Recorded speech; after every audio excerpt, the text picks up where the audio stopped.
CHSE Odisha Class 12 Political Science Unit 1 Democracy in India Objective Questions. Odisha State Board CHSE Odisha Class 12 Political Science Solutions Unit 1 Democracy in India Objective Questions and Answers. CHSE Odisha 12th Class Political Science Unit 1 Democracy in India Objective Questions. Multiple choice questions with answers. Question 1. Who among the following is the founder of the Bahujan Samaj Party? A. Kangshi Ram. B. Sahu Maharaj. C. B.R. Ambedkar. D. Jyotiba Phule. Answer: A. Kangshi Ram. Question 2. What is the guiding philosophy of the Bharatiya Janata Party? A. Bahujan Samaj. B. Revolutionary democracy. C. Integral humanism. D. Modernity. Answer: D. Modernity. Question 3. Consider the following statements on parties. A. Political parties do not enjoy much trust among the people. B. Parties are often rocked by scandals involving top party leaders. C. Parties are not necessary to run governments. Which of the statements given above are correct? A, B, and C, B, A, and B, C, B, and C, D, A, and C. Answer: B, A, and B. Question 4. The basis of democracy is A. Elected government. B. Welfare state. C. Bicameralism. D. Popular sovereignty. Answer: D. Popular sovereignty. Question 5. Which is a dimension of democracy? A. Political democracy. B. Social democracy. C. Economic democracy. D. All the above. Answer: D. All the above. Question 6. A democratic government is A. Elected government.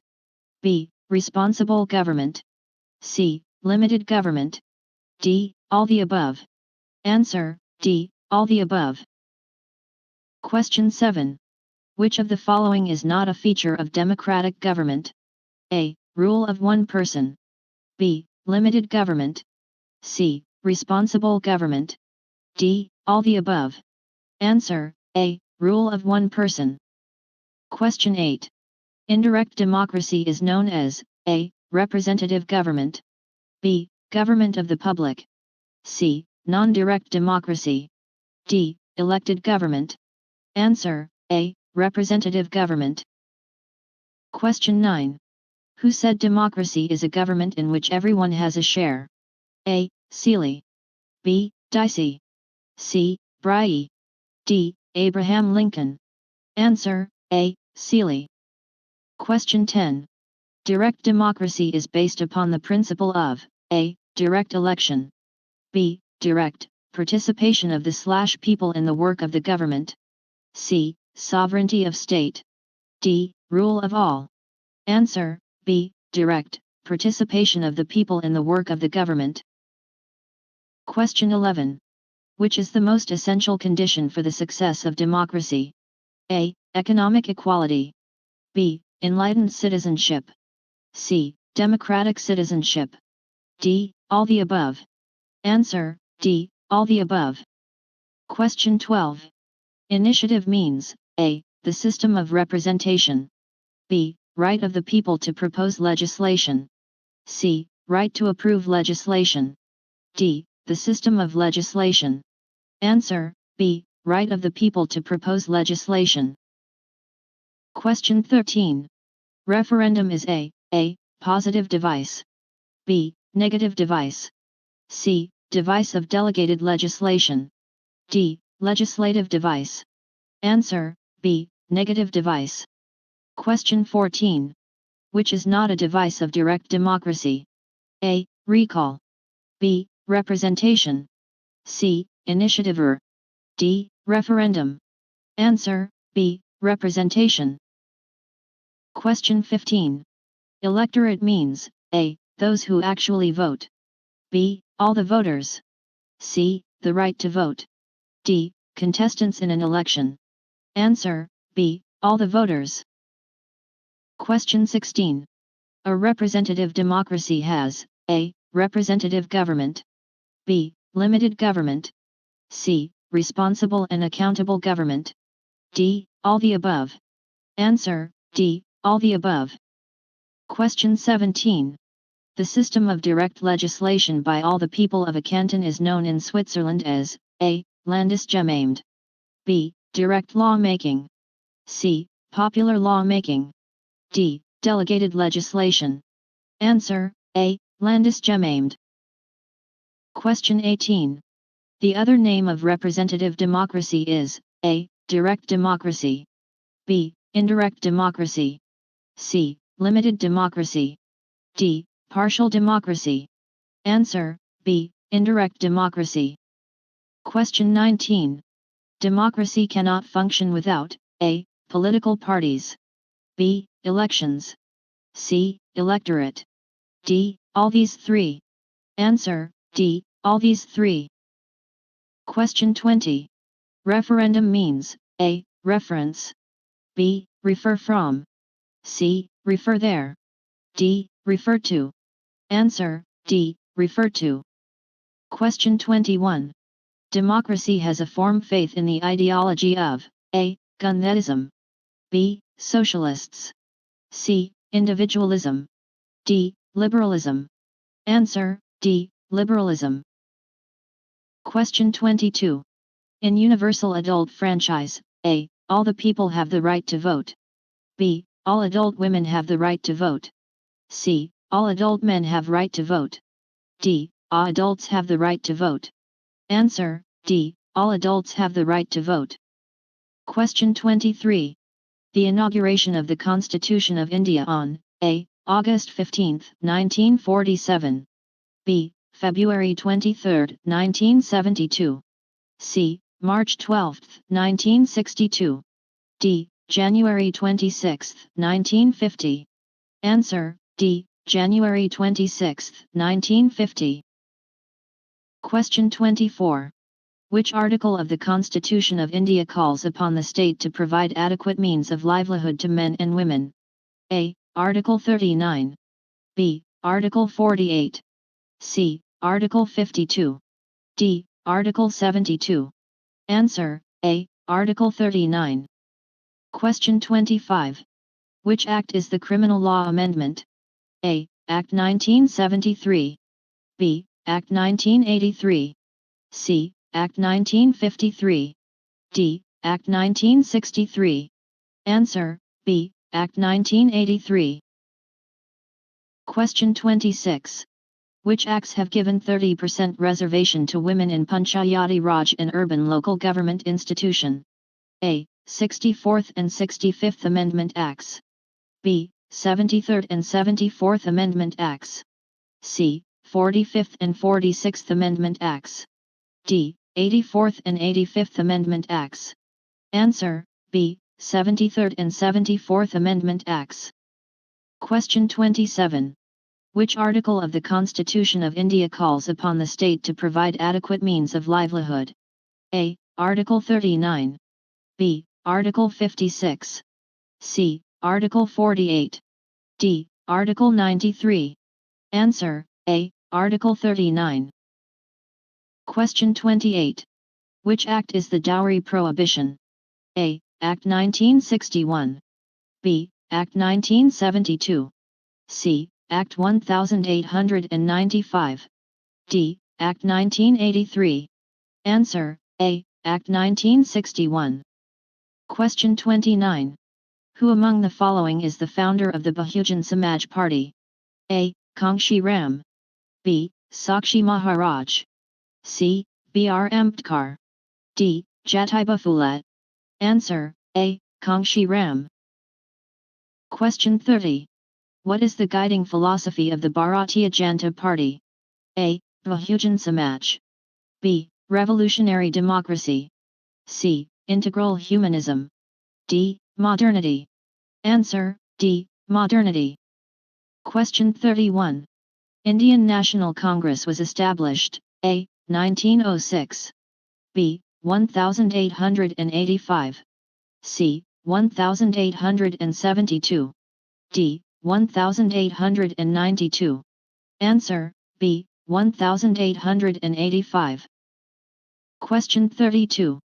Who observed no party no democracy? A. Monroe. B. Duvergen. C. Gettle. D. Burke. Answer, A. Monroe.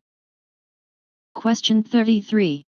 Most visible function of political parties is A. Formulation of public opinion. B. Policy making. C. Contesting elections.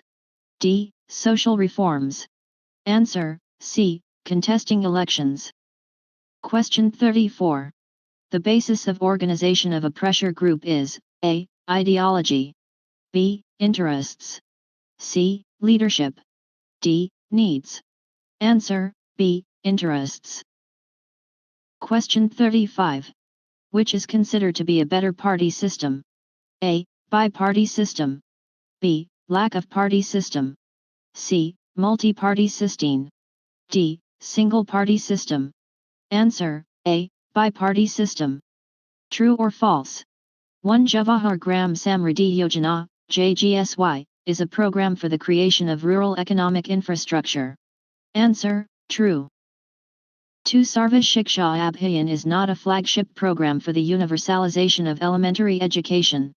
Answer, false. 3. Public distribution system, PDS, contributes towards meeting people's basic food needs. Answer, true. 4. During the 1990s, non-food items like clothes, employment, shelter, education, etc. got included in the definition of poverty. Answer, true. 5. W.C. Banerjee was the first president of the Indian National Congress.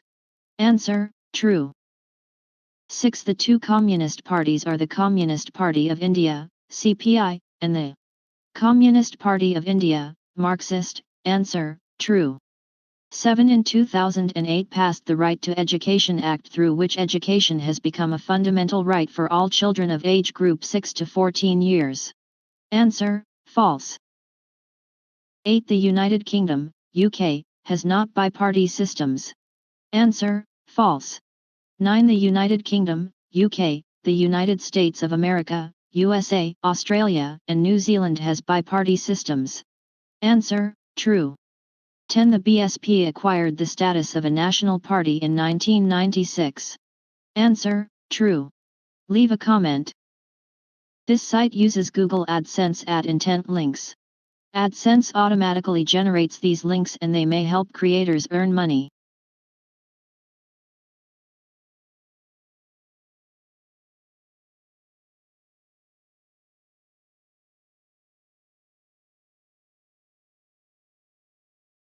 CHSE Odisha 12th Class Political Science Unit 1 Democracy in India Short Answer Questions. Short questions and answers. Question 1. Define democracy. Why democracy cannot be defined only in political context? Answer. Democracy is defined as a form of government in which the supreme power is vested in the people and is exercised by them directly or indirectly through a system of representation usually involving periodic free elections. In essence, democracy is a form of government which is run by the elected representatives of the people. Question 2. Describe the essential conditions for a successful democracy. Answer. The definition of democracy is incomplete unless it is defined in social and individual contexts as well. In the present age, it means more than a mere form of government. In its comprehensive form, democracy means 1. A form of government. 2. A type of state. 3. A pattern of social system. 4. A design of economic order. 5. A way of life and culture. Therefore, when we say Indian democracy, we mean not only that its political institutions and processes are democratic but also that the Indian society and every Indian citizen is democratic, reflecting basic democratic values of equality, liberty, fraternity, secularism, and justice in social sphere and individual behavior. Question 3. What are the major challenges the Indian democracy faces? How these challenges are opportunities to make India an effective democratic system? Answer. A system can be termed as a genuine democracy only when it fulfills A. Political conditions as follows. 1. Having a constitution that vests supreme power in the people and protects fundamental rights, such as equality, liberty of thought and expression, belief, movement, communication, and association. 2. Having universal adult franchise as the basis of electing representatives. 3. Having a responsible government in which the executive is answerable to the legislature and the legislature to the people and b. Social and economic conditions as follows. 1. The system ensuring social development that is in tune with democratic values and norms reflecting equality of social status, social security, and social welfare and 2. The system facilitating a situation where the fruits of economic development reach all and especially the poor and deprived sections of the society. 1. Illiteracy, inequality, and poverty adversely affect the functioning of Indian democracy. 1. Illiterate citizens are not able to play their roles effectively and exercise meaningfully their right to vote, which is an individual expression of the power of the people. Literacy enables citizens to be aware of various issues, problems, demands, and interests in the country, be conscious of the principles of liberty and equality of all, and ensure that the representatives elected by them truly represent all the interests in the society. 2. Poverty is perhaps the greatest bane of democracy. It is the root cause of all kinds of deprivations and inequalities and is the state of denial of opportunities to people to lead a healthy and fulfilling life. 2. Yes, the popular entertainment channels and films generally depict gender discrimination. In fact, the serials on television channels are reinforcing the prevailing patriarchal system, showing females playing traditional roles of mothers, sisters, wives, and daughters. It is true that a few of them question the traditional roles, but those also somehow reflect gender discrimination.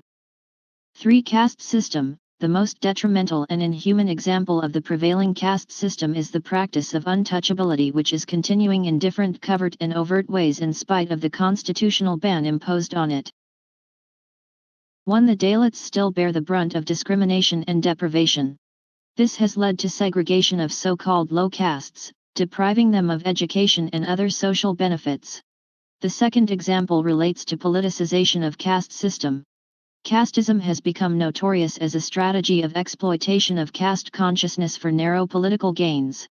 2. The caste system acts against the roots of democracy. Communalism, it disrupts quite often the smooth process of coexistence in a multi-religious Indian society. Communal riots happening in the country since independence have been dangerous for peace, order, and social harmony. Secondly, the misuse of religion by fundamentalist people during elections and even in other situations has always been proved to be counterproductive. 4. Although development process in the country aims at growth and development of all regions, the regional disparities and imbalances continue to exist. Existence and continuation of regional inequalities in terms of differences in per capita income, literacy rates, state of health and educational infrastructure and services, population situation, and levels of industrial and agricultural development both among states and within a state create a feeling of neglect, deprivation and discrimination. 5. The influence of muscle power in Indian politics has been a fact of life for a long time. Political parties and candidates do not hesitate in seeking the help of criminal elements to dominate the election scene in India. Earlier in the 1960s, the criminals were content by covertly helping the politician win the election so that they could in turn get protection from him. But the roles have now been reversed. It is the politicians who now bank on the support of the criminals for protection. 6. One of the major reasons of increase of political violence has been the emergence of serious conflict of interests between higher and middle castes as an outcome of agricultural development, abolition of zamindari system, and developments like Green Revolution and White Revolution. These have led to aggressive competition for political power, which many a time leads to violence. Another reason is the backlash of the higher castes against the growing awareness and assertion of their rights by the lower castes, particularly the scheduled castes and the lowest backward castes. Moreover, violence has been associated with demands for separate states, reorganization of states or adjustment of state boundaries. As we observe, the Telangana movement in Andhra Pradesh and Bodo movement in Assam often turned violent. Violence has also been used quite frequently during industrial strikes, farmers' movements, students' agitations, and a number of other civil disobedience campaigns. 1. To attain the goal of universal literacy, a nationwide program known as Sakslotar Bharat is being implemented. Moreover, the Sarva Shiksha Abhiyan is a flagship program for the universalization of elementary education for children between 6 to 14 years of age. Besides, the Parliament of India in 2009 passed Right to Education Act, through which education has become a fundamental right of all children in the age group of 6 to 14 years. For poverty alleviation, 2 kinds of programs are being implemented. 1. Programs to lift beneficiaries above poverty line by providing them with productive assets or skills or both, so that they can employ themselves usefully and earn greater income, and 2. Programs to provide temporary wage employment for the poor and the landless. Public Distribution System, PDS, contributes towards meeting people's basic food needs. The Integrated Rural Development Program, IRDP, provides rural households below the poverty line with credit to purchase income-generating assets. The Jawahar Rozgar Yojana, JRY, provides more than 700 million person days of work a year. Moreover, TRISM, training rural youth for self-employment, was started to provide technical skills to the rural youth and to help them to get employment. 2. Besides the state-specific efforts for reducing intrastate regional disparities, a number of centrally sponsored programs have been in operation for the last 2 to 3 decades for taking care of specific aspects of backwardness of such regions. Some of the major programs are: 1. The Tribal Development Program, 2. The Hill Area Development Program, 3. The Border Area Development Program, 4. The Western Ghat Development Program, 5. The Drought Prone Area Program, and 6. The Desert Development Program. 3. For administrative reforms, the following recommendations need to be implemented. 1. To make administration accountable and citizen-friendly. 2. To build its capacity for quality governance. 3. To orient administration for promoting people's participation, decentralization, and devolution of powers. 4. To make administrative decision-making process transparent. 5. To improve the performance and integrity of the public services. 6. To reinforce ethics in administration, and 7. To inculcate readiness for e-governance. For judicial reforms, the steps that are to be taken are as follows: a. Simplification of rules and procedures. b. Repealing outdated laws. c. Increase in the judge population ratio. d. Time-bound filling of vacant posts in judiciary. Transparency in appointment, promotion, and transfer of judges. e. Judicial accountability, and f. Transparency of court proceedings. 4. Sustainable development is a pattern of resource use that aims to meet human needs while preserving the environment so that these needs can be met not only in the present, but also for the future generations. When the development is human-centered and directed towards improvement of quality of life of all the people, it has to be focused on removal of poverty, ignorance, discrimination, disease, and unemployment. All these steps will strengthen Indian democracy. 1. Participation in a democratic polity is not confined simply to participation in elections. A vital form of participation comes through membership of political parties and, more importantly, active membership in independent non-governmental organizations, that are known as civil society organizations. Civil society organizations represent a variety of interests of different groups: women, students, farmers, workers, doctors, teachers, business owners, religious believers, and human rights activists. 2. Citizens have to make the democratic system responsive and responsible. They are needed to ensure that the parliamentarians, members of state legislatures, and their representatives in Panchayati Raj and municipal institutions are accountable. The instruments created by Right to Information Act, 2005 in our country enable citizens to play their role effectively. Citizens must watch carefully how their political leaders and representatives use their powers, and to express their own opinions and interests. Question 4. What is JGSY? Answer: Jawahar Gram Samriddhi Yojana, JGSY, is a program for the creation of rural economic infrastructure with employment generation as a secondary objective. The program is implemented by the village panchayats, and since its inception it has generated 27 crore man days of employment each year. The Employment Assurance Scheme, EAS, covers 1,778 drought-prone, desert, tribal arid hill area blocks. The program was designed to provide employment in the form of manual work in the lean agricultural season. Question 5. What is sustainable development? Answer: LT is a pattern causing resources that aims to meet human needs while preserving the environment so that these needs can be met not only in the present, but also for future generations to come. The term was used by the Brundtland Commission, 1987, which coined what has become the most often quoted definition of sustainable development as development that meets the needs of the present without compromising the ability of future generations to meet their own needs. Question 6. What is NREGA?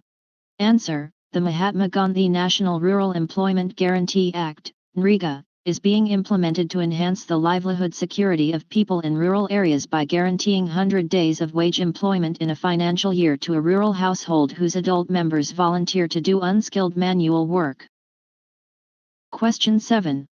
What are goal and objectives of national policy for empowerment of women? Answer: the goal of this policy is to bring about the advancement, development, and empowerment of women.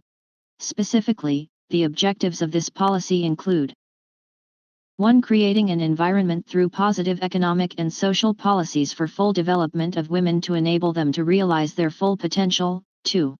Equal access to participation and decision-making of women in social, political, and economic life of the nation. 3. Equal access to women to health care, quality education at all levels, career and vocational guidance, employment, equal remuneration, occupational health and safety, social security, and public office, etc. 4. Strengthening legal systems aimed at elimination of all forms of discrimination against women. 5. Elimination of discrimination and all forms of violence against women and the girl child. Question 8. Define democracy. Answer: it is a form of government in which the people are the source of all power. It is exercised by them either directly or indirectly through their elected representatives. Question 9. What is indirect democracy? Answer: indirect democracy means the government formed by the elected representatives of the people. It governs on the basis of public opinion. Question 10. What is direct democracy? Answer: in direct democracy the people directly take part in the lawmaking. They can reject any law in a referendum and propose bills for lawmaking under initiative. Question 11. What are the modern devices of direct democracy? Answer: the major modem devices of direct democracy are referendum and initiative. By these two the people participate in the process of lawmaking. Question 12. What are the three dimensions of democracy? Answer: A. Political dimension, B. Social dimension, and C. Economic dimension. Question 13. What is referendum? Answer: referendum is the power of the people to approve or reject any law passed by the legislature. They can demand referendum on any law and then vote to reject or approve it by a majority. Question 14. What is initiative? Answer: initiative is right of the people to propose measures for lawmaking. They can submit bills or demands for lawmaking on which the legislature has to act. Question 15. Write two most essential features of a democracy. Answer: 1. Faith in popular sovereignty and mass political participation, and 2. Faith in liberalism and equal rights of all the people. Question 16. What is recall? Answer: recall is the right of the people to recall an elected representative in case it has not been acting according to the dictates of public opinion or who is misusing his authority as their representative. Question 17. What is the merits of initiative? Answer: 1. A law initiated by the people represents popular will. 2. It positively involves people in the lawmaking process. Question 18. What is the meaning of plebiscite? Answer: it means to know the opinion of the people over any particular issue. It is a democratic way of knowing public opinion on any national issue. Question 19. What is popular sovereignty? Answer: popular sovereignty means supremacy, i.e. supreme power of the people. It is the very basis of a democracy. Question 20. What is a political party? Answer: political party is a large political organization of people. Question 21. What is the most major objective of a political party? Answer: the most major objective of a political party is secure political power in the state. Question 22. For which purpose political parties use political power? Answer: political parties use political power for securing national interests of the country. Question 23. Which party is called the major party? Answer: which secures a majority of seats in a legislature is called the majority party. Question 24. What is biparty system? Answer: when a state has only two or two major and some other political parties, the system is known as biparty system. Question 25. What is multiparty system? Answer: when a large number of active political parties are involved in politics is known as multiparty system. Question 26. Which party system is not held to be really democratic? Answer: one-party system is not held to be really democratic. Question 27.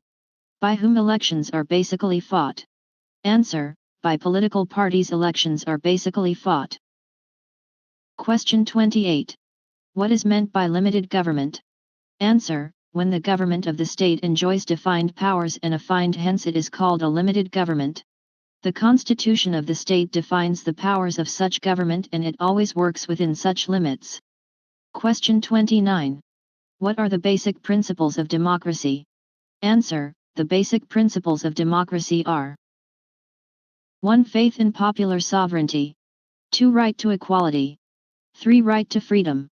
4. Representative and responsible government. 5. Secret voting and free and fair election system. 6. Decentralization of powers. 7. Limited government. 8. Rule of law. 9. Independence of judiciary. Question 30. What is universal adult franchise? Answer: when all the adult citizens, both men and women, enjoy the right to vote, the system is called universal adult franchise. In every modern democratic system, the principle of universal adult franchise is essential. Question 31. What is direct democracy? Answer: in this form of democracy, people have the right and opportunity to directly participate in lawmaking.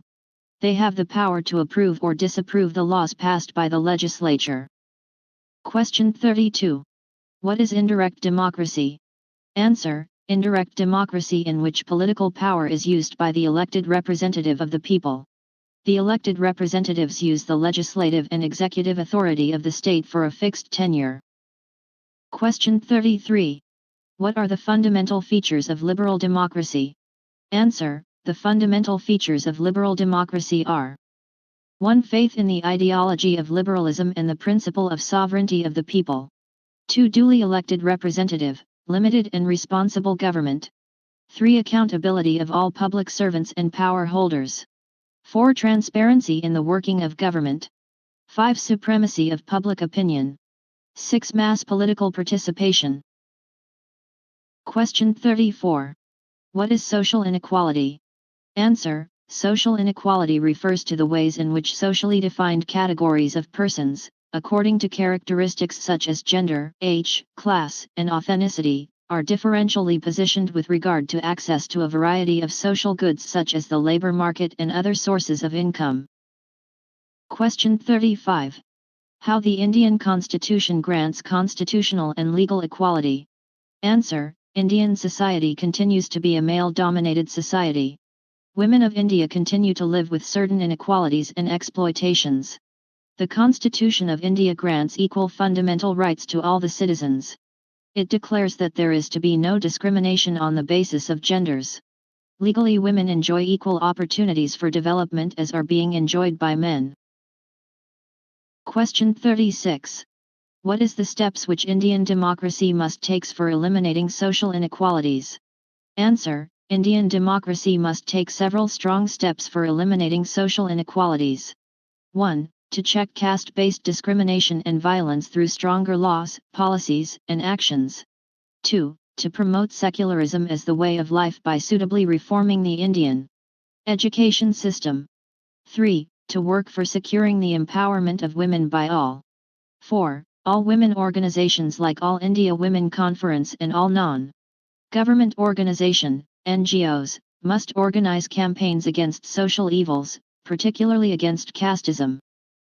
5. Since social inequalities are mostly the products of ignorance and mad love for some age-old tradition, all the people must make concerted and collective efforts for creating widespread awareness against social evils. 6. Our educational institutions, mass media, and interest groups should try to build a strong public opinion against all social inequalities.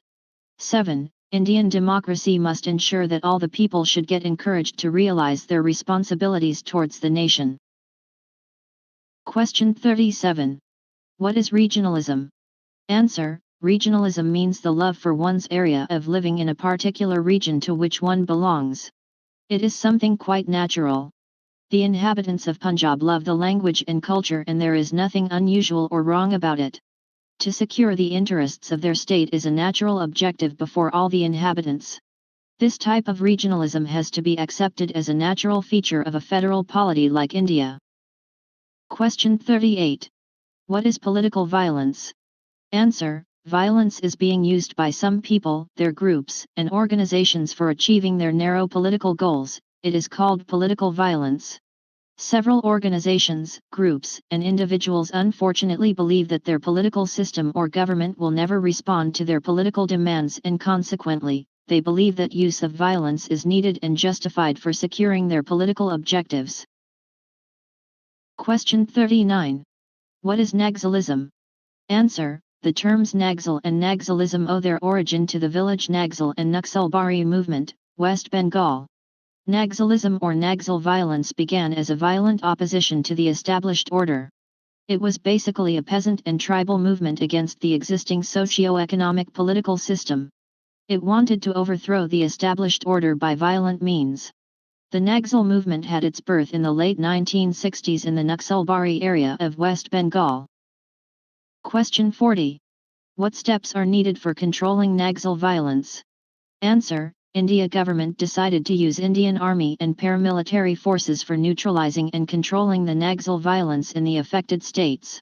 The steps are needed for controlling Naxal violence: 1. Modernization, effective deployment, and use of law and order enforcement agencies.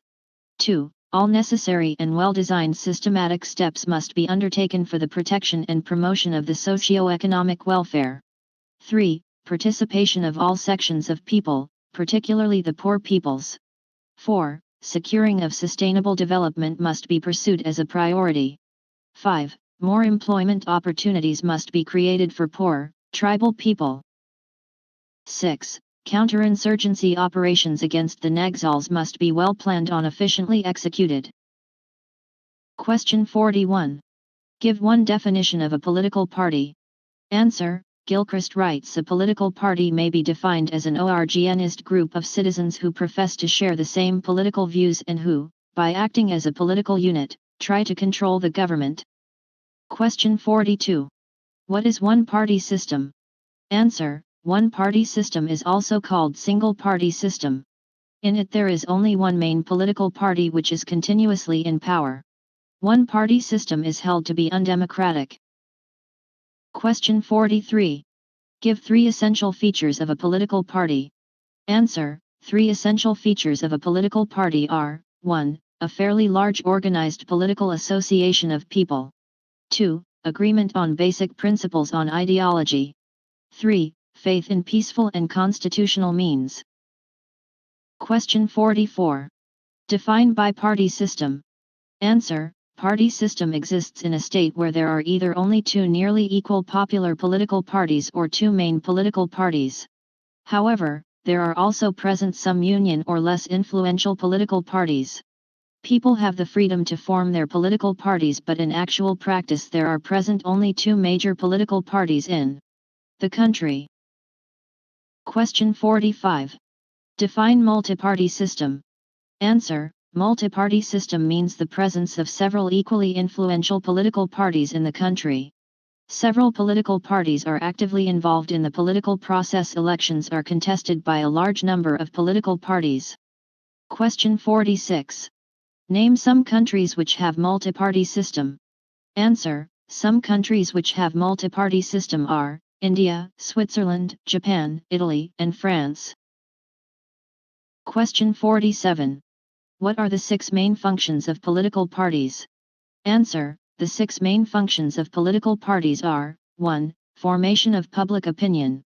2. Act as agencies of political education. 3. Valuable agencies for recruitment of leaders. 4. Formulation of demands. 5. Aggregation of public demands and taking these to the government. 6. Formation of government or acting as opposition parties. Question 48. What is the merits of political parties?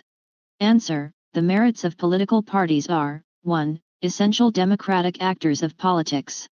2. Political parties are a source of rational unit. 3. Political parties in opposition keep the government under check. 4. Political parties are vital links between the people and their government. 5. Parties act as agencies for the formulation of public opinion. Question 49. What is the demerits of political parties? Answer. The demerits in political parties are 1. Political parties are a source of divisions among the people. 2. Political parties cannot reflect and clarify public opinion. 3. Political parties are always dominated by rich people. 4. Political parties are a source of disharmony and unhealthy opposition. 5. Political parties are a source of dirty party politics and delays in lawmaking. 6. Often give more importance to their interests over the national interests. Question 50. What is the role of political parties in a democracy? Answer. Political parties are essential for every democratic state. These act as the basic actors in politics. These continuously participate in the political process. In particular, these always contest elections. When a political party or an alliance of some political parties gets a majority, it forms the government and other parties act as opposition parties. Question 51. What is the meaning of no party, no democracy? Answer. Political parties are totally essential for the functioning of democracy. Without political parties, elections cannot be held, government making cannot be really done, there can be no real check in the exercise of government power, public opinion remains ambiguous and people do not get a real political party, no democratic government can really function. The absence of political parties means the presence of unreal democracy. Leave a comment. This site uses Google AdSense ad intent links. AdSense automatically generates these links and they may help creators earn money.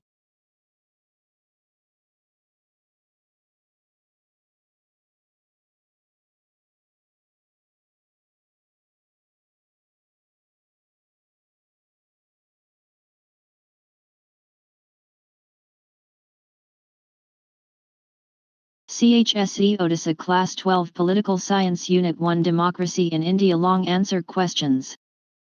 Odisha State Board CHSE Odisha Class 12 Political Science Solutions Unit 1 Democracy in India Long Answer Questions. CHSE Odisha 12th Class Political Science Unit 1 Democracy in India Long Answer Questions. Long questions with answers. Question 1. Write meaning of democracy with giving different definitions of democracy. Answer. Long back, former President of the United States of America, Abraham Lincoln said, "Democracy is a government of the people, for the people, and by the people." The term democracy comes from the Greek word demokratia, which means rule of the people. It was coined from two words, demos that means people and kratos which refers to power. That is, in a democracy the power rests with the people.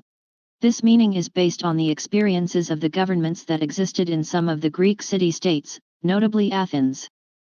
And, today also, democracy is defined as a form of government in which the supreme power is vested in the people and exercised by them directly or indirectly through a system of representation usually involving periodic free elections.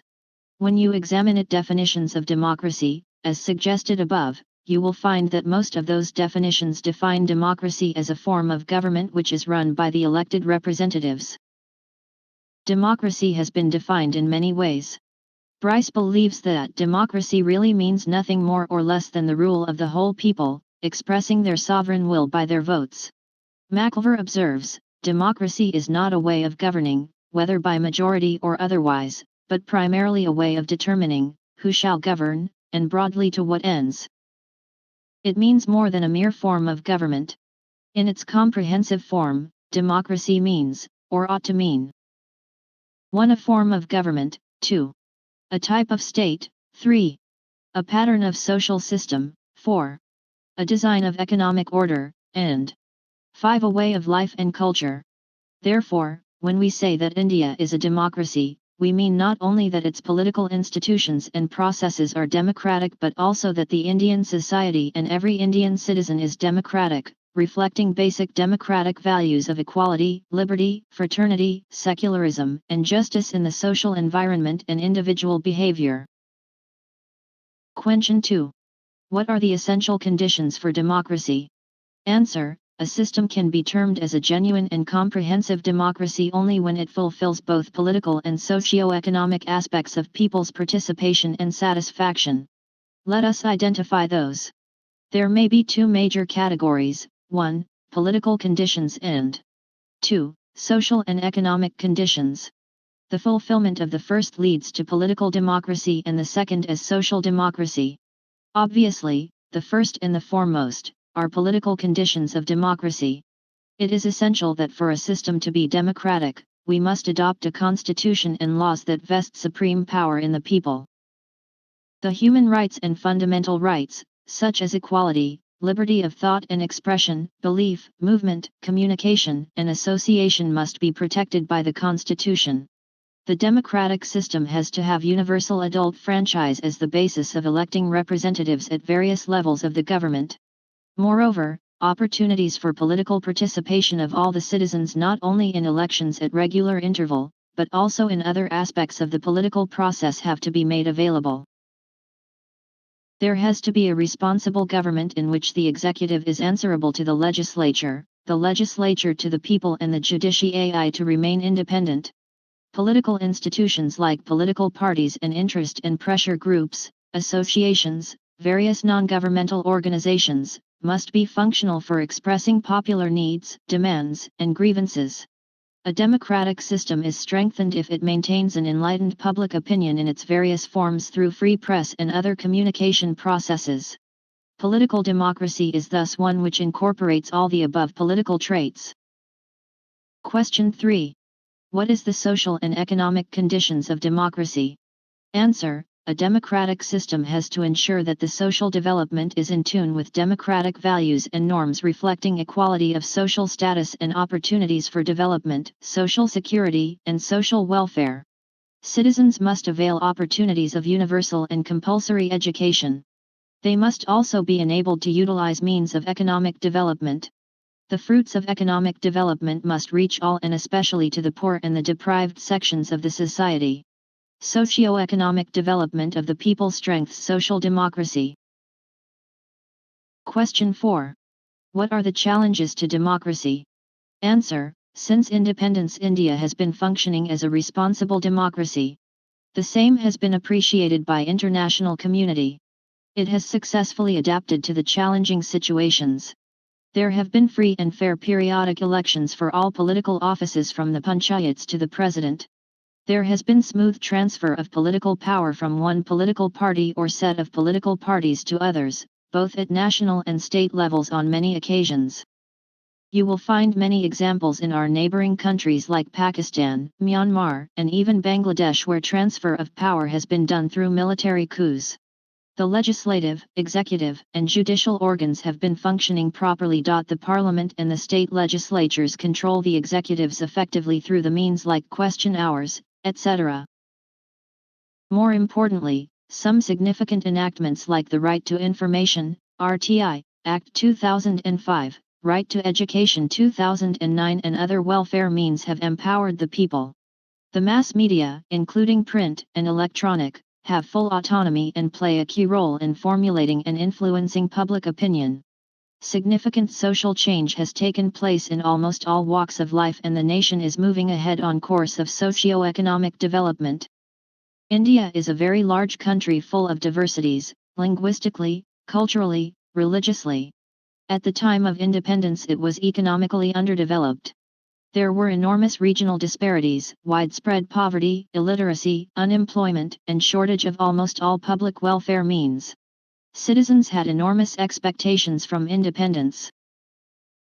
As mentioned above, India has changed a lot. Yet, there are various challenges that the country faces in terms of fulfillment of expectations of various sections of society. The challenges come both from prevailing domestic and international conditions as well as lack of adequate prerequisites for a smooth functioning of democracy. These are discussed below. Question 5. How illiteracy is a factor challenging democracy? Answer: illiteracy among people was a matter of grave concern for the successful functioning of democracy in India on the eve of independence, and it still continues to be a major challenge. The level of education of citizens is a key to both the successful functioning of democracy and socio-economic development of the country. And perhaps, more importantly, it is an essential condition for human dignity. But the state of formal literacy was almost dismal when India achieved independence. The literacy rate in 1951 was mere 18.33% and female literacy was negligible with 8.9%. It was, therefore, feared by many that the citizens would not be able to play their roles effectively and exercise their right to vote meaningfully, which is an individual's expression of the power of the people. This apprehension, however, has been proved wrong by the Indian electorate over the years. In spite of a substantial number of them being illiterates, they have demonstrated maturity in the exercise of their right to vote on more than one occasion, thus resulting peaceful transfer of political power since independence. The Indian National Congress under the leadership of Ms. Indira Gandhi was very popular and powerful during the early part of 1970s. But in 1977's general election, the people of India rejected her primarily because of the misuse of power during emergency in 1975 to 1977 and provided an opportunity to the first non-Congress government at the centre in form of the Janata Party. After that there have been changes in the governments both at the centre and in the states almost regularly. Literacy is necessary not simply for enabling citizens to participate in elections and exercise their right to vote effectively, it has other important implications as well. Literacy enables citizens to be aware of various issues, problems, demands, and interests in the country. It also makes them conscious of the principles of liberty and equality of all and ensures that the representatives elected by them truly represent all the interests in the society. Universal literacy is therefore a must for the successful functioning of Indian democracy. Although according to 2011 census, the literacy rate has risen to 74.04%, the female literacy rate is still lagging at 65.46%.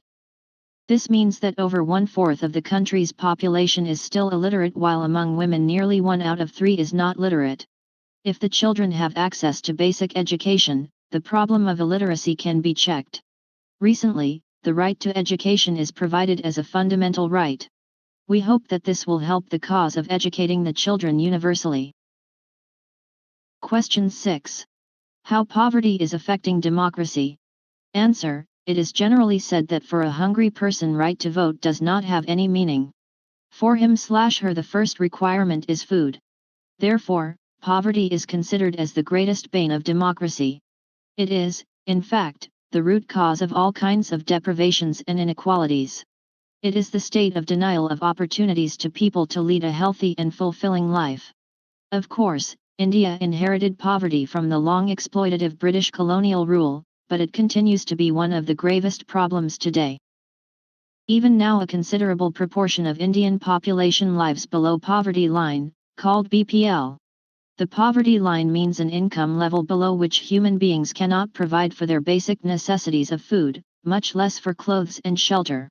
The governmental definition of poverty line during the 1960s sought to measure the extent of poverty on the amount of income required to purchase a barest minimum desirable food having nutritional standards of caloric intake by a person. According to it, in Indian conditions, a person in rural areas needs an average of 2,400 calories per day and in urban areas an average of 2,100 calories per day in order to keep himself above the poverty line. During the 1990s, non-food items like clothes, employment, shelter, education, etc. got included in the definition of poverty. Poverty in the contemporary phase is linked with systemic deprivation of rights. It is also associated with the notion of Human Development Index, HDI, as championed by Mabudul Haq and Amartya Senator. Viewed from the HDI perspective, the definition of poverty also includes socio-economic, political and human rights issues under its ambit. The persisting phenomenon of poverty is attributed to any factors, one of which is mass unemployment and underemployment. A large number of people in rural areas do not have regular and adequate work. In urban areas also the number of educated unemployed is very high. The growing population is regarded as a reason for poverty, though population is considered as RTHE greatest resource in the country. In fact, the process of economic development has not been able to ensure social justice, and gap between rich and poor has not been bridged. Because of all this, poverty continues to remain a great challenge to Indian democracy. Question 7. How gender discrimination is affecting democracy? Answer: discrimination against girls and women exists in every walk of life. You must have had such experiences of prevailing gender inequality in our society and polity. But we know that gender equality is one of the basic principles of democracy. The Constitution of India enjoins upon the state to ensure that men and women are treated as equals and there is no discrimination against women. Fundamental rights and fundamental duties as well as the directive principles of state policy make these intentions very clear. But the discrimination against females continues to be a fact of life. It is clearly reflected in the sex ratio, child sex ratio and maternal mortality rate. The number of females in comparison to males has been declining ever since 1901. In 1901, the sex ratio was 972 females per 1,000 males. It came down to 927 females per 1,000 males in 1991.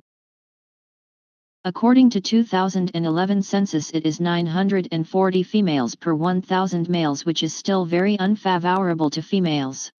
In some of the states, the 2011 census reported a very low sex ratio of 877 females per 1,000 males, Haryana, the lowest being 618 in Daman and Diu and 866 in the NCT of Delhi. The child sex ratio is a matter of greater concern. According to 2011 census, the child sex ratio, 0 to 6 years, in India is only 914 female children per 1,000 male children.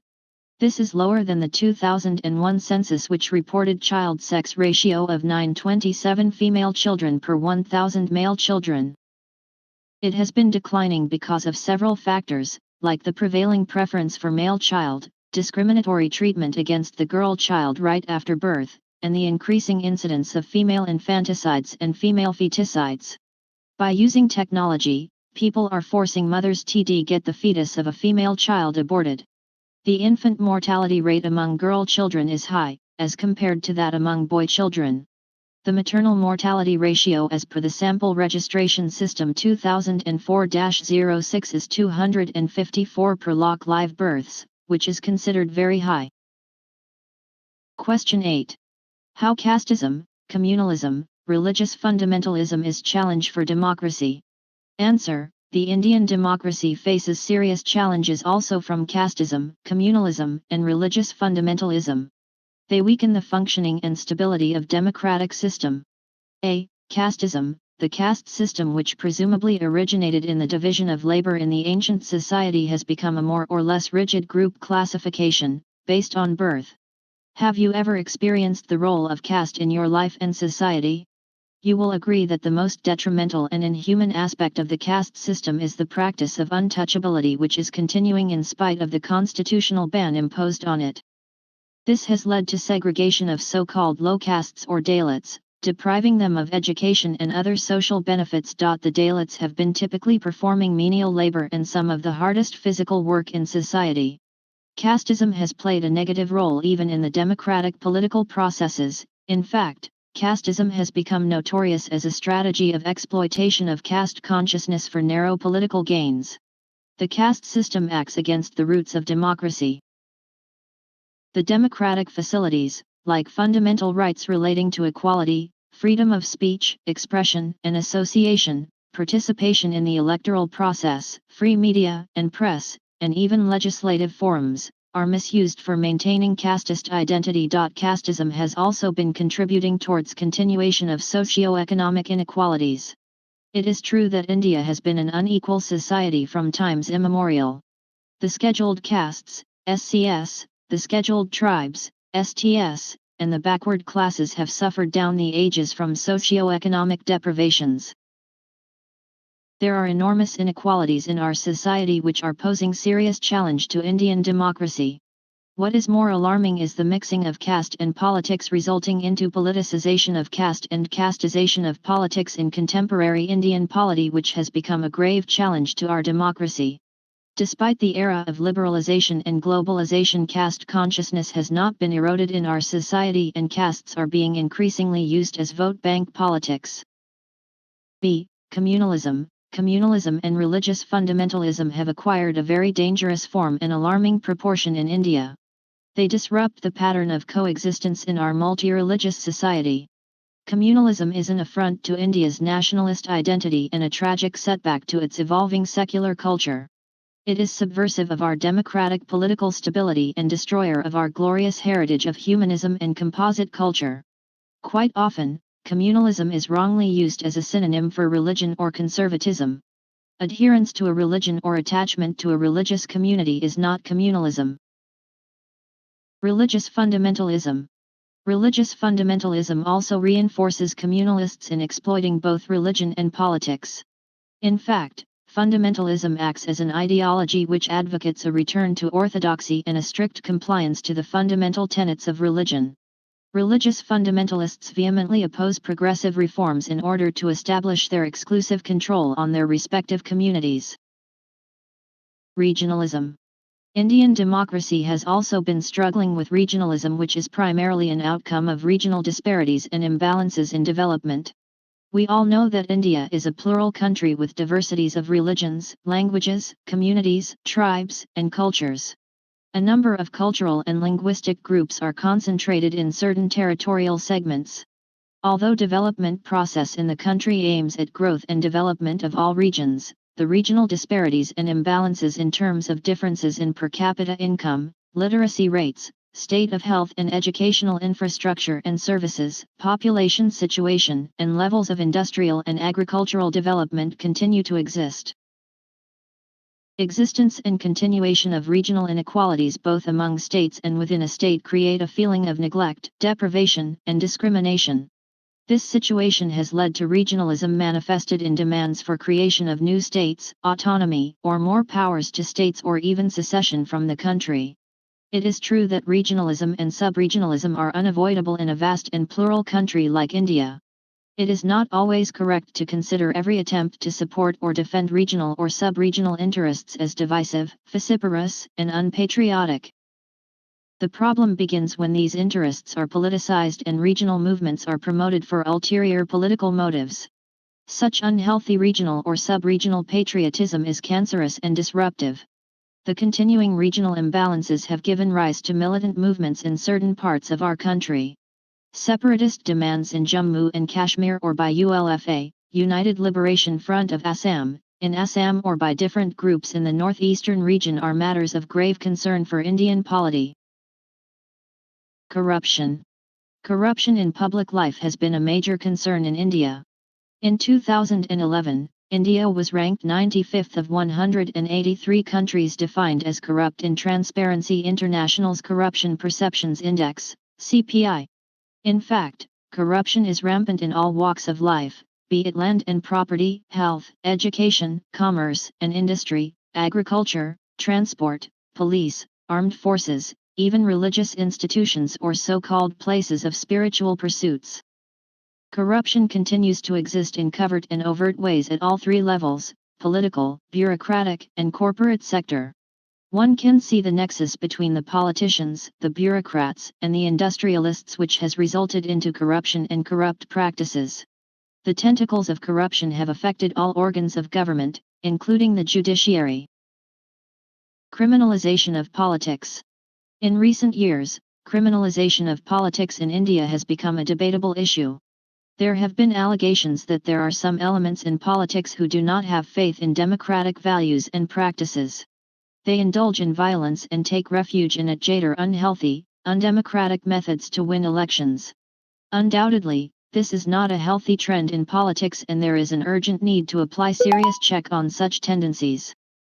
Criminalization of politics is the very negation of democratic values and has no place in a democratic setup. Democracy can be strengthened by adopting and promoting democratic values and shunning criminal activities. Recently, the judiciary, while taking a serious note of criminal tendencies in politics, has showed signs of adopting remedial measures to apply a serious check on such elements. The central government and many state governments have been taking steps to address this issue effectively.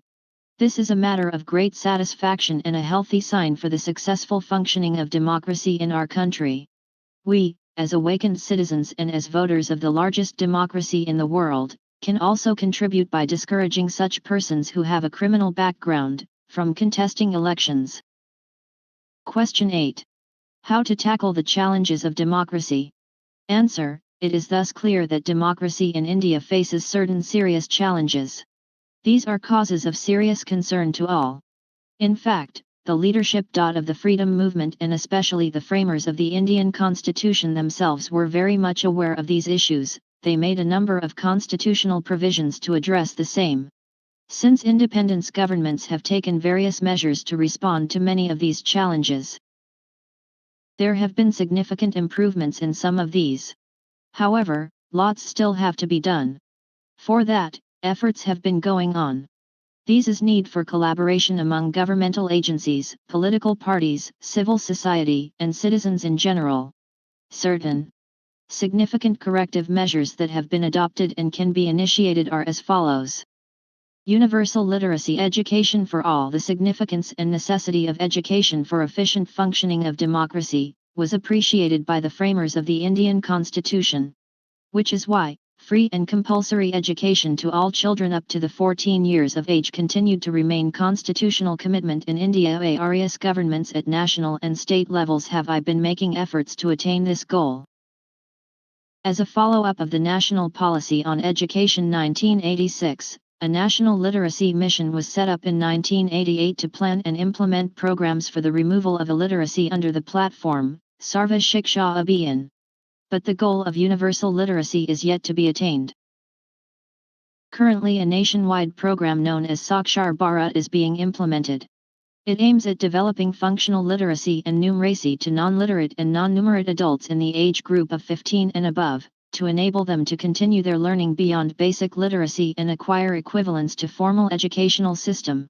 The Sarva Shiksha Abhiyan is a flagship program for universalization of elementary education for children between 6 to 14 years of age. Further, the Parliament of India in 2009 passed the Right to Education Act, through which education has become a fundamental right for all children of age group 6-14 years. Poverty alleviation. From the 1970s, a number of programs have been implemented for alleviation of poverty in India. These programs fall into two broad categories. 1. There are programs to lift beneficiaries above poverty line by providing them with productive assets or skills or both, so that they can employ themselves usefully and earn greater income. 2. Programs are also being implemented to provide temporary wage employment for the poor and the landless. Elimination of gender discrimination. It is now being recognized that the goals of democracy of the people, for the people and by the people cannot be fully realized if the female population are not included in all ways in the processes of socio-economic and political development. That is why, besides constitutional provisions, several laws have been enacted, policies have been made and implemented, and institutional reforms have been carried out for the development of women. The 73rd and 74th Amendments of Indian Constitution in 1993 are the milestones in the process of political empowerment of women. These amendments have reserved 1/3 of the seats in the Panchayati Raj institutions, municipalities, and municipal corporations. Another significant development has been the adoption of the National Policy for Empowerment of Women in 2001, the overarching goal of which is to bring about the advancement, development, and empowerment of women. But a lot needs to be done to attain this goal. Removal of regional imbalance. Redressing regional imbalances has indeed been a vital objective of the planning process in India. Efforts are on to reduce regional disparities.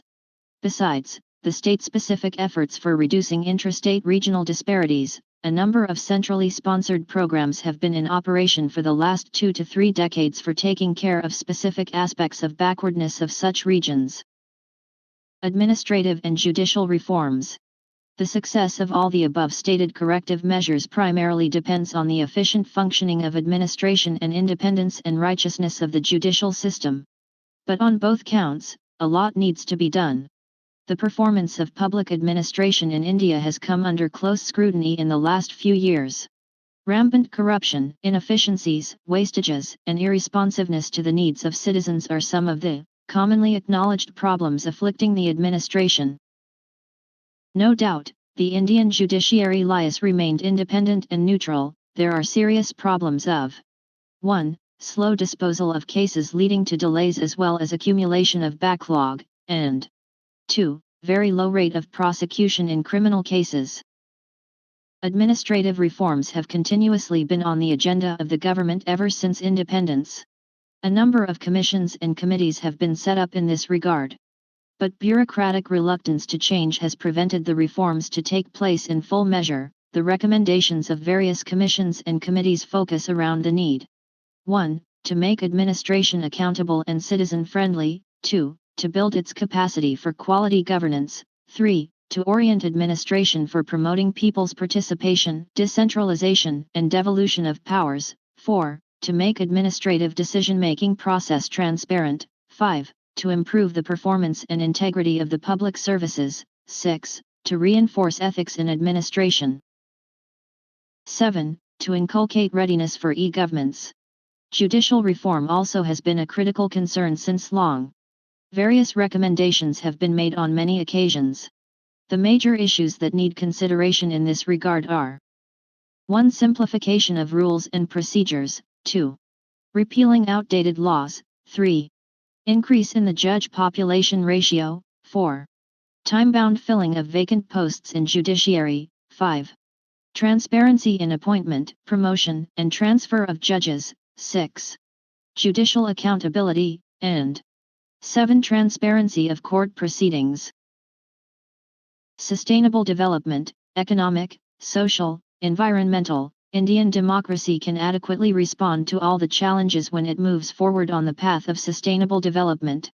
A model of development without taking into account the basic needs of millions, today as well as in the future, cannot be conducive for the survival of democracy. Development has to be human-centered and directed towards improvement of quality of life of all the people. It has to be focused on removal of poverty, ignorance, discrimination, disease, and unemployment. The development process has to aim at sustained economic, social, and environmental development. Question 9. What is CHSE? Answer. In 1999, Swarnajayanti Gram Swarazgar Yojana, CHSE, was conceived as a holistic program of micro-enterprise development in rural areas with emphasis on organizing the rural poor into self-help groups, SHGs, capacity building, planning of activity clusters, infrastructure support, technology, credit and marketing linkages. This program has impacted many rural poor. For example, in Mathur, a village of the Dharmapuri district of Tamil Nadu, 100 women from 8 self-help groups were trained in fruit processing by a non-government organization, NGO. They availed assistance under CHSE to run a fruit processing unit registered under the name of Sathyamarthi Mahalir Mandram in May 2000. The unit produces fruit squash, jam, ready-to-serve beverages, pickle, etc. Apart from raising the economic status of the group members, this venture has made the members more aware and they are actively involved in the government schemes, camps and campaigns. They have made significant representations for ensuring provision of basic facilities in their village and by bringing overall development of the area. Question 10. Write the meaning and role of political parties. Answer. Human beings have always organized themselves in groups and larger formations. Political parties have emerged as one of these human organizations. In modern age, the ideal form of government is run through one or the other method of representative institutions. All representative governments and representative institutions require the existence of political parties. A political party is an organized body of people who share certain common principles and goals regarding the political system of a country. The main purpose of political parties is to acquire and retain political power. Political parties which run the government are called the ruling party.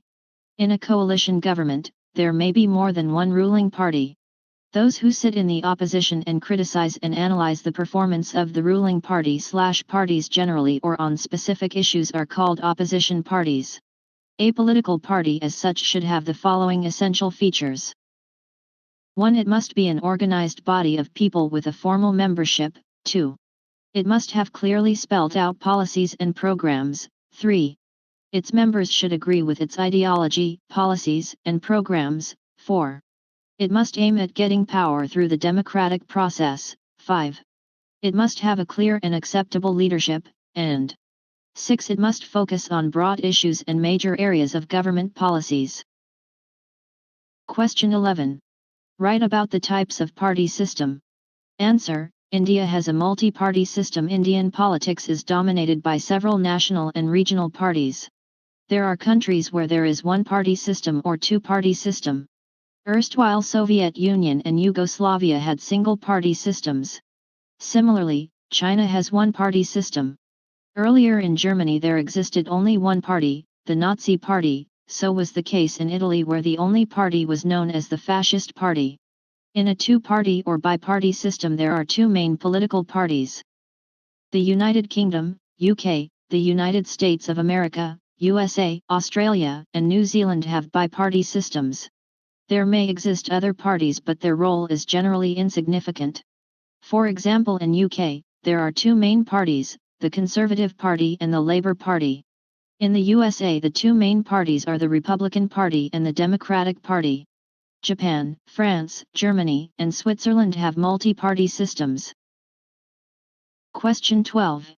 Write about the evolution of party system in India. Answer. The evolution of Indian party system can be traced to the formation of the Congress, as a political platform in 1885. Other parties and groups originated later. The Indian National Congress was formed as a response to the colonial rule and to achieve independence from the British rule. After independence and with the adoption of a democratic constitution, a new party system emerged in the wake of the first general elections based on universal adult franchise in 1952. In preceding lesson you have learned about the universal adult franchise in detail. During the post-independence period, the party system passed through various phases. The first phase is known as the phase of one-party dominance because with the exception of Kerala during 1956 to 59, the ruling party both at the centre and in the states was the Congress. The second phase, 1967 to 1975, saw the emergence of a multi-party system in India. In the assembly elections in 1967, Congress was defeated in 8 states. For the first time non-Congress parties formed governments in these states. These parties formed coalition governments.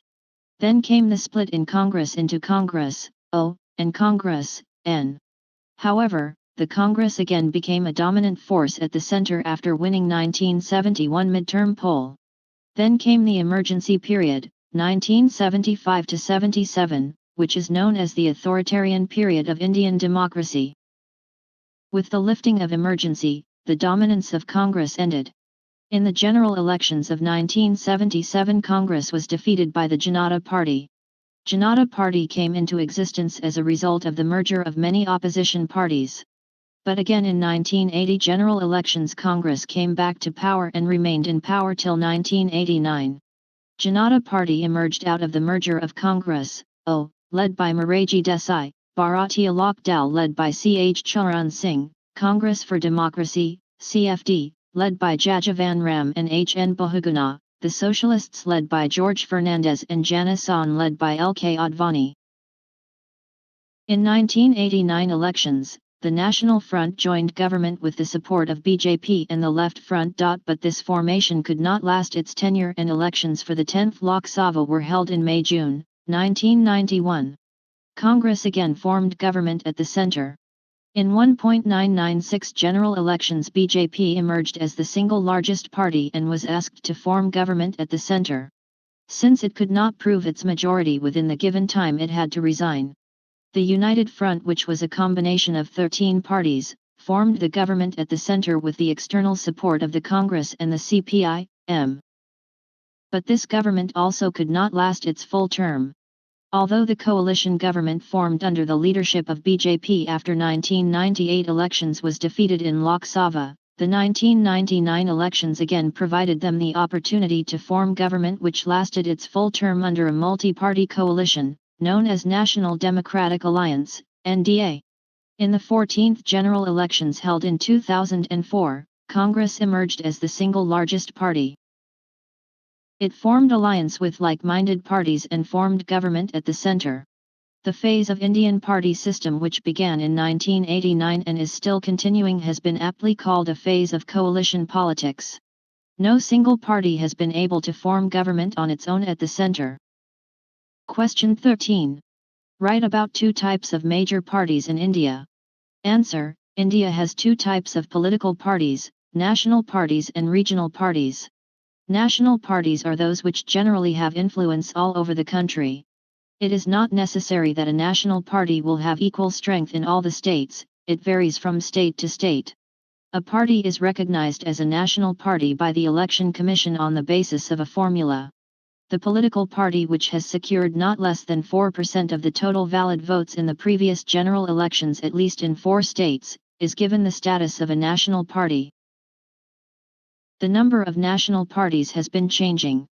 In the year 2006, Indian National Congress, Bharatiya Janata Party, Communist Party of India, Marxist, CPI-M, Communist Party of India, CPI, Bahujan Samaj Party, and the Nationalist Congress Party were national parties. However, there are other parties in India, which do not enjoy national influence. Their activities and influence are restricted to particular states or regions. Sometimes these parties are formed to voice demands of a specific region. These parties are neither weak nor short-lived. Sometimes they prove to be very powerful in their respective regions. These are known as regional parties. Major regional parties are AMK and DMK in Tamil Nadu, Telugu Desam in Andhra Pradesh, Akali Dal in Punjab, National Conference in Jammu and Kashmir, Jharkhand Mukti Morcha in Jharkhand, Assam Gana Parishad in Assam, and Nationalist Congress Party and Shiv Sena in Maharashtra. Question 14. Write about Indian National Congress. Answer: as you have already read, Indian National Congress was formed in the year 1885 in Bombay. W.C. Banerjee was the first president of the Indian National Congress. To begin with, Congress was an organization of middle-class intellectuals who were primarily concerned with political reforms in the British colonial rule. In the 20s, under the leadership of Mahatma Gandhi, the Congress became a mass-based organization. The party started enjoying the support of the common people and played a very significant role in the freedom struggle. After independence, Jawaharlal Nehru became the Prime Minister and led the Congress till his death in 1°64. As already mentioned in an earlier paragraph, this was known as the Nehru era. The Congress Party won first 5 general elections in 1952, 1957, 1962, 1967 and 1971. In 1975 national emergency was declared, which went on till 1977. In the elections of 1977, the Congress was defeated. However, in 1980 general elections, the Congress Party led by Indira Gandhi came back to power. Indira Gandhi was assassinated in 1984, and during 1985 general elections, Rajiv Gandhi was the leader of the party. Congress won the 1985 general elections with a larger majority. In 1989, though Congress could not get absolute majority, it was the single largest party. In the 10th general elections in 1991, Congress again emerged as the single largest party and formed the government at the center.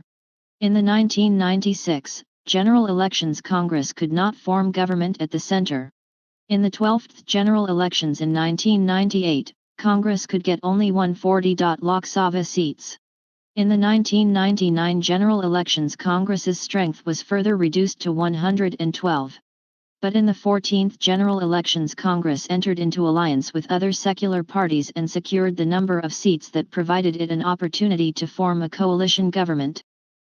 Question 15. Write about the Bharatiya Janata Party, BJP. Answer: the Bharatiya Janata Party, BJP, was formed in 1980.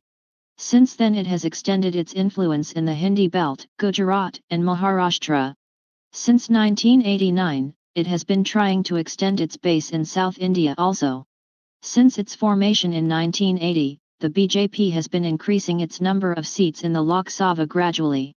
In 1984 general elections it secured only 2 seats. In 1989 the number of seats increased to 88. In 1991 general elections BJP's strength in the Lok Sabha increased to 122, which rose to 161 in the 1996 elections. In 1998 it won 180 seats, and in 1999 its number in Lok Sabha increased to 182. In the 1999 general elections, BJP contested as an alliance partner in the National Democratic Alliance, NDA. In the recent 2004 general elections, BJP as an alliance of NDA could not get the required majority. It is playing the role of the opposition party. The BJP has emerged as a significant national party, but its support base as yet is limited to certain areas, rather than spread all over India. Question 16.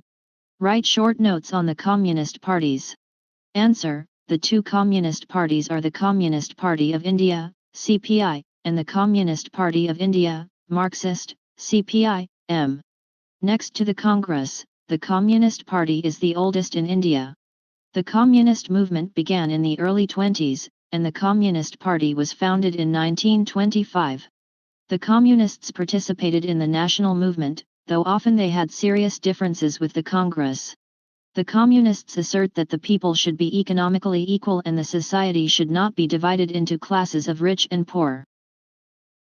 The workers and peasants and other toiling people who do most of the productive work for the society should be given due recognition and power. The Communists were the main opposition in the Lok Sabha throughout the Nehru era. In the first Lok Sabha they had 26 members, in the second and the third Lok Sabha, they had 27 and 29 members respectively. In 1957, the CPI won absolute majority in the Kerala Assembly and formed the first communist government in India. In the early 60s, especially after the Chinese aggression of 1962, there were serious differences among the members of the Communist Party. As a result, the party split into 2. Those who broke away from CPI formed CPI-M in 1964. The CPI-M's main support base has been concentrated in West Bengal, Kerala and Tripura, though it has registered its presence in Andhra Pradesh, Assam, Bihar, Maharashtra, Odisha, and Punjab. The CPI has its pockets of influence in states like Andhra Pradesh, Assam, Bihar, Manipur, Odisha, Pondicherry, Punjab, etc. Moreover, CPI has been a part of the Left Front coalition in Kerala and West Bengal. In the Lok Sabha elections of 2004, both the CPI and the CPI-M were alliance partners of the Congress. They are supporting the United Progressive Alliance, UPA, government at the center from outside. Question 17. Write short notes on Bahujan Samaj Party, BSP. Answer: the BSP acquired the status of a national party in 1996. The BSP champions the cause of those sections which belong to low castes, deprived groups, and minorities. In fact, these sections of Indian society, the Bahujan Samaj, form the majority of the Indian population. The BSP believes that this Samaj should be freed from the exploitation of the upper castes and by forming their own government. BSP's influence lies in states like Madhya Pradesh, Uttar Pradesh, and Punjab.